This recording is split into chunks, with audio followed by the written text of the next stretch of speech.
Did you know that your brain and central nervous system are constantly changing?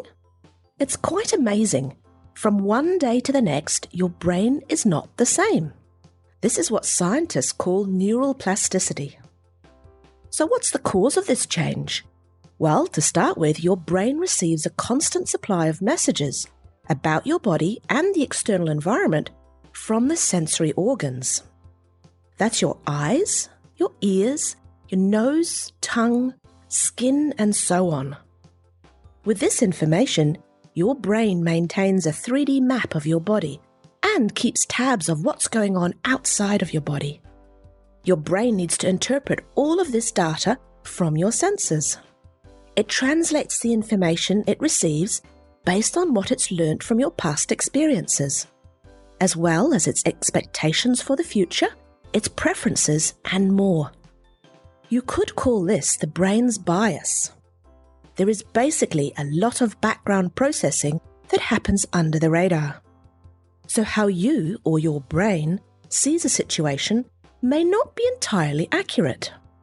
That means your experience isn't 100% based on reality, but is instead a perception of reality.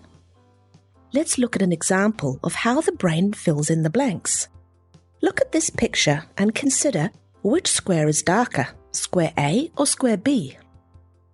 Which is darker now? It's incredible, isn't it? Your brain doesn't just see what the eyes tell it.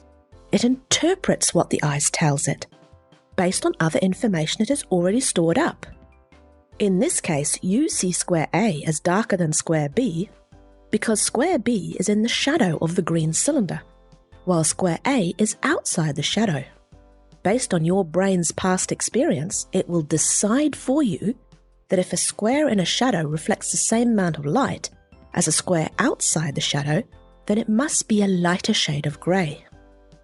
So what happens if your brain's map of the body is inaccurate, or if it's interpreting information based on faulty perceptions? It may mean that your brain responds to environmental cues ineffectively. But how would you know if your brain's map of the body, or its knowledge of the environment, was inaccurate? You may find that you become a bit clumsy, that you stub your toe often, or catch your elbow on door frames. You may find that your golf swing is out, or that your concentration is just not what it used to be. Or you may be overreacting emotionally to a situation. In the next video, you will find out how chiropractic care can help reset the function of the brain and the central nervous system, improving the accuracy of your brain's map of the body and the environment so that you can operate at your best.